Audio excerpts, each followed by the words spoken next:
4 करोड़ लोगों के स्नान का अनुमान है। ऐसे में तैयारी भी उसी हिसाब से पूरी कर ली गई है। माघ पूर्णिमा पर स्नान के वक्त योगी सरकार संगम पर श्रद्धालुओं पर हेलीकॉप्टर से फूल भी बरसाएगी। माना यह जाता है कि माघ पूर्णिमा के दिन संगम तट पर स्नान करने से कई जन्मों के पाप धुल जाते हैं और इसीलिए श्रद्धालुओं की भारी भीड़ महाकुंभ में उमड़ पड़ी है। ऐसा कहा जाता है कि माघ पूर्णिमा पर देवी देवता भी पवित्र गंगा में स्नान करने आते हैं। महाकुंभ के दौरान माघ पूर्णिमा के दिन दान देने को भी विशेष महत्व उसका है और इस दौरान अन्न, वस्त्र, तिल, गुड़, घी, कंबल और अन्य सामान दान करने से अक्षय पुण्य प्राप्त होता है। खासकर जरूरतमंदों को भोजन कराना अत्यंत पुण्यदायी माना जाता है और इसीलिए आज महाकुंभ क्षेत्र में जगह जगह भंडारों के आयोजन की भी तैयारी है। तो विशेष तैयारियां यहां पर की गई हैं। माघी पूर्णिमा आज के दिन है। तमाम श्रद्धालु आज पहुंच रहे हैं। कहा जाता है कि आज ही के दिन भगवान विष्णु ने मत्स्य अवतार लिया था, मछली का अवतार लिया था और गंगा में प्रवेश किया था और यही कारण है कि जो गंगा का जो जल है, त्रिवेणी का जो जल है, उसमें वास होता है आज के दिन भगवान विष्णु का और इसी कारणवश उसका जो पवित्र जल है वो और ज्यादा पवित्र हो जाता है और यही कारण है कि ये आशीर्वाद लेने हर कोई आज पहुंचता है त्रिवेणी संगम में। और त्रिवेणी संगम में कहा जाता है कि आज के दिन तमाम जो देवी देवता हैं वो भी अवतरित होकर पहुंचते हैं, वो भी संगम में स्नान करने पहुंचते हैं क्योंकि आज उसके जल की महत्ता और ज्यादा यहां पर बढ़ जाती है और यही कारण है कि दूर दूर से श्रद्धालु यहां पर पहुंचे हैं। श्रद्धालुओं का जो सैलाब है वो यहां पर उमड़ पड़ा है। तो संगम एक तरह से यहाँ त्रिवेणी का होता है, गंगा, यमुना, सरस्वती का होता है और दूसरी तरफ संगम होता है इन तमाम श्रद्धालुओं का जो अलग अलग जगहों से पहुंचे हैं, अलग अलग क्षेत्रों से आए हैं। कोई गांव से आया, कोई शहर से आया, कोई विदेश से आया, कोई अपने ही देश से यहाँ पर पहुंचा हुआ है। और दीपक इस वक्त हमारे सहयोगी हमारे साथ जुड़ रहे हैं। दीपक, आज की क्या तस्वीर? 4 करोड़ श्रद्धालुओं के आने का अनुमान है। बिल्कुल, जो भीड़ हम देख रहे हैं, जो श्रद्धालुओं का सैलाब देख रहे हैं वो काफ़ी बड़ा है और संगम तट पर त्रिवेणी घाट के जितने भी वहाँ पर घाट हैं सभी घाटों पर इस वक्त उमड़ रही है श्रद्धालुओं की भीड़, क्योंकि आज का जो माघ पूर्णिमा का स्नान है वो काफ़ी महत्वपूर्ण माना गया। और मेरे पीछे की तस्वीर में इस वक्त टॉप एंगल से दिखाना चाहूँगा। आप देखेंगे लाखों श्रद्धालु जो सुबह से मैं इसी तरह से भीड़ को देख रहा हूँ, तकरीबन 2 घंटे से मुझे ये भीड़ खत्म होती नजर नहीं आ रही और दूर दूर तक आपको दिखाएंगे। तो ये भीड़ जो है आज अलग अलग डाइवर्जन रूट के जरिए यहाँ पर जो ट्रैफिक अरेंजमेंट है या फिर पुलिस के अरेंजमेंट है, सुरक्षा के अरेंजमेंट है, उसके अनुसार इसको मूव किया जा रहा है। क्योंकि जो लोग स्नान करने पहुंचे हैं, देर रात 12 बजे से स्नान शुरू हो चुका था और लोगों की जो भीड़ है वो यहाँ पर नारे और इस तरह से गूंज, इनकी जो यहाँ पर जय जयकार की जो गूंज है वो यहाँ पर दिखाई दे रही है। और सबसे अहम चीज यही कि जो रूट है उस रूट में सब उन्हें वो कृपया देखें और हमें कोऑपरेट करते हुए आए तो बहुत अच्छे तरीके से सुगमता से वो आ जाएंगे और अपने गंतव्य को सकुशल रवाना करने में हम लोग सक्सेसफुल होंगे। Thank you. तो प्रशासन की अपनी तैयारी यहां पर है। प्रशासन पूरी तरीके से मुस्तैद है क्योंकि भीड़ काफी ज्यादा है, तो उसको किस तरीके से नियंत्रित किया जाए, एक बड़ी जिम्मेदारी प्रशासन पर भी देखिए होती है। दीपक लगातार हमारे साथ यहां पर मौजूद हैं। दीपक, प्रशासन भी सुबह से ही लगातार मुस्तैद है क्योंकि समय सीमा है यहां पर स्नान को लेकर, तो उसको लेकर भी यहां पर अपनी अपनी व्यवस्थाएं प्रशासन की ओर से भी की गई हैं। देखिए, बिल्कुल सबसे बड़ी व्यवस्था जो है वो प्रशासन की ही है और इसी वजह से योगी आदित्यनाथ ने 2 दिन पहले ही 28 से 29 जो प्रशासनिक अधिकारी हैं, एडीएम से लेकर एसडीएम तक, उनकी अतिरिक्त नियुक्ति यहाँ पर की थी ताकि अरेंजमेंट, क्योंकि हमने देखा था मौनी अमावस्या पर जिस तरह की भीड़ थी, जिस तरह से सैलाब उमड़ा था, वो इस बार माघ पूर्णिमा के स्नान को लेकर भी इसी तरह की स्थिति हुई है।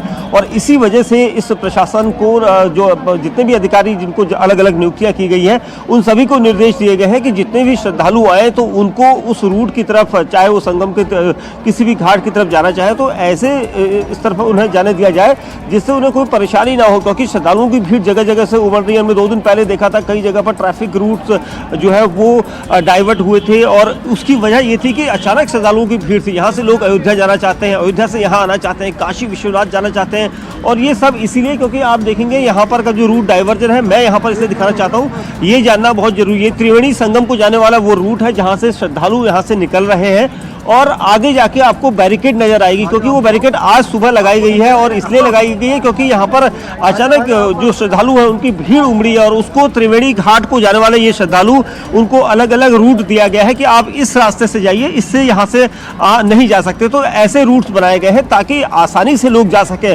और ये सबसे अच्छी पहल की जाएगी, क्योंकि पहल कही जाएगी प्रशासनिक अधिकारियों की, पुलिस की, क्योंकि हमने 2 दिन पहले अलग रूट देखा था, यहाँ से सीधा जाते थे लेकिन आज सीधा ना जाकर लोग बाईं तरफ तरफ जा रहे हैं और आपको सामने खाली जगह दिखाई देगी, यानी ये डाइवर्जन किया गया है अचानक। जो वहां से आने वाले लोग हैं, त्रिवेणी संगम से आने वाले लोग हैं, उनको भी एक अलग तरह का रूट दिया जाए, एक अलग रास्ता दिया जाए, और इसीलिए लाखों की जो भीड़ यहाँ पर उमड़ पड़ी है वो यहाँ से जाते हुए दिख रही है। सब अलग अलग घाट जो है वो पूरी तरह से फुल है और जगह जगह पर लोगों को अनाउंसमेंट करवाया जा रहा है कि अगर आपने स्नान कर लिया तो आप यहाँ से जगह खाली कर दें, वापस चले जाए, क्योंकि यहाँ पर अगर आप थोड़ी देर रुके तो यहाँ पर सैलाब जो है ज़्यादा उमड़ेगा। और ये व्यवस्थाएं यहाँ पर दिख भी रही है। हमने कई लोगों से बात की, उन्होंने लगातार ये कहा कि व्यवस्थाएं काफ़ी अच्छी हैं।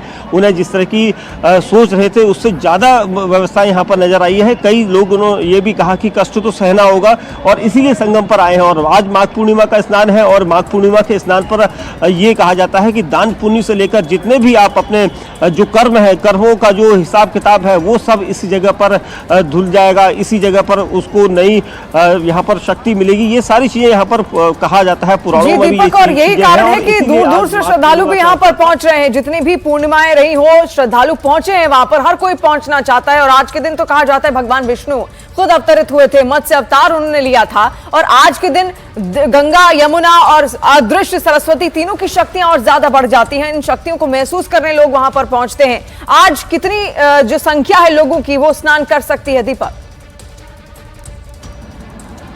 देखिए 4 करोड़ के आसपास लोगों के जो श्रद्धालु हैं, 4 करोड़ से ज़्यादा यहाँ पर आएंगे स्नान करने के लिए। और ये एक बड़ा आंकड़ा है, क्योंकि हम देख रहे थे रात को 12 बजे के बाद अचानक श्रद्धालुओं की भीड़ थी और उसके बाद भीड़ जो है अभी भी खत्म नहीं हो रही है। और श्रद्धालुओं के अलग अलग रूट्स दिए गए श्रद्धालुओं को, क्योंकि जब आप प्रयागराज में एंट्री करते हैं उसके बाद उनकी भीड़ को देखते हुए प्रशासन को ये कहा गया है कि ज़्यादा से ज़्यादा लोग जो आ रहे हैं उनको अलग अलग रूट में बांटा जाए, ताकि ये सब इसलिए एक साथ लोग संगम त्रिवेणी के अलग अलग घाट की तरफ जो जा सकें और वो सब एक नियंत्रित यहाँ पर प्रशासन के अधिकारी यहाँ पर कर रहे हैं। और ये सब जरूरी भी है।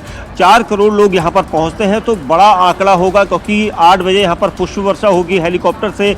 और सरकार की तरफ से ये कहा गया है कि हेलीकॉप्टर की जो पुष्प वर्षा होगी वो पूरे घाट पर होगी। कुछ देर बाद यहाँ पर उजाला हो जाएगा तो हम उस पुष्प वर्षा को भी लाइव दिखाएंगे, क्योंकि ये घाट के ठीक यहीं से हेलीकॉप्टर गुजरेंगे और यहाँ पर से फूल वर्षा होगी। उन लोगों पर जो साधु हैं, जो यहाँ पर श्रद्धालु आए हैं, उन सभी पर इस तरह की पुष्प वर्षा होगी। साथ ही कई ऐसे अरेंजमेंट हैं, ट्रैफिक रूट डाइवर्ट किए गए हैं। आज नॉन व्हीकल जोन ये बनाया गया है। हमने एक दिन पहले भी यहाँ पर देखा था, हमारी खुद गाड़ी यहाँ से तकरीबन 2.5 किलोमीटर दूर खड़ी है, हमें भी ये नहीं आने दिया गया था, जबकि पास था हमारे पास। और ये सब इसलिए क्योंकि जो यहाँ से श्रद्धालु जा रहे हैं, इन श्रद्धालुओं को कोई परेशानी ना हो, क्योंकि अगर इस जगह पर अगर वाहन आते हैं तो श्रद्धालु यहाँ पर परेशान हो जाएंगे। और इसी वजह से, क्योंकि पैदल मार्ग बनाया गया है, पैदल मार्ग के साथ ही रूट डाइवर्ट किए गए हैं। ये रूट डाइवर्जन इसलिए भी जरूरी है क्योंकि जो श्रद्धालु यहाँ पर अपने सामान को लेकर आ रहे हैं और भीड़ के साथ आ रहे हैं, जत्थे में आ रहे हैं, उन सबको कोई कष्ट ना हो, इसको लेकर प्रशासन ने काफी इंतजाम किया। और सख्ती से वो इंतजाम यहाँ पर होते हुए दिख भी रहे हैं, किस तरीके से धरातल पर उनको उतारा गया है। इसके अलावा मॉनिटरिंग अलग अलग वार जोन्स पे यहाँ पर की जा रही है। खुद सीएम योगी आदित्यनाथ भी लगातार मॉनिटर कर रहे हैं कि व्यवस्थाएं वहां पर पूरी तरीके से सुरक्षित हो, लोगों को किसी तरीके की कोई दिक्कत महसूस ना हो, उसके लिए पूरे इंतजाम यहां पर किए गए हैं। 4 तस्वीरें इस वक्त हम आपके सामने रख रहे हैं। देखिए 4 तस्वीरों में इन तस्वीरों में फिलहाल आप यहां पर देखिए किस तरह से वहां पर काफी भीड़ है, संख्या में, भारी संख्या में लोग इस वक्त वहां पर पहुंचे हुए हैं, लेकिन सुरक्षा बल पूरी तरीके से मुस्तैद है। हर कुछ व्यवस्थित है, सब कुछ वहां पर व्यवस्थित दिख रहा है। व्यवस्थाएं पूर्ण रूप से दुरुस्त इस वक्त दिख रही हैं। संगम नोस पर भी भारी भीड़ देखने को मिली। इसके अलावा माघ पूर्णिमा का स्नान आज है, तो माघ पूर्णिमा के दिन हर कोई वहां पर पहुंचना चाहता है। अब मात्र एक और स्नान अब रह गया है, वो है 26 फरवरी, जिस दिन महाशिवरात्रि होगी और उसी दिन महाकुंभ का आखिरी दिन भी होगा। और ये जो संगम है, ये जो मूल बना है, ये 144 साल बाद बना है, तो ऐसे में हर कोई पहुंचना चाहता है महाकुंभ। इसी वजह से आप सड़कों पर भी, हाईवेज पर भी अलग अलग जो प्रयागराज की तरफ आ रहे हैं, वहां पर भारी संख्या में लोगों की कतार आप देख रहे होंगे। लेकिन हर श्रद्धालु पहुंचना चाहता है और संगम में एक बार आकर वो डुबकी जरूर लगाना चाहता है, लेकिन इसको व्यवस्थित रखना एक बहुत बड़ी जिम्मेदारी है सूबे के मुख्यमंत्री योगी आदित्यनाथ की और उनकी पूरी टीम की। जो पुलिस प्रशासन लगातार मुस्तैद है सुबह से ही। देखिए जैसे ही श्रद्धालु पहुंचने शुरू होते हैं संगम नोस पर, तुरंत मुस्तैदी यहां पर उनकी ओर से भी बरती जाती है। इसके अलावा भी लगातार नाइट ड्यूटी भी उनकी ओर से की जा रही है कि अगर किसी श्रद्धालु को किसी तरीके की कोई तकलीफ है तो उसकी इस तकलीफ को खत्म किया जाए। और जो भीड़ है, जो श्रद्धालु की संख्या आ रही है, उसको पूर्ण रूप से व्यवस्थित यहां पर रखा जाए।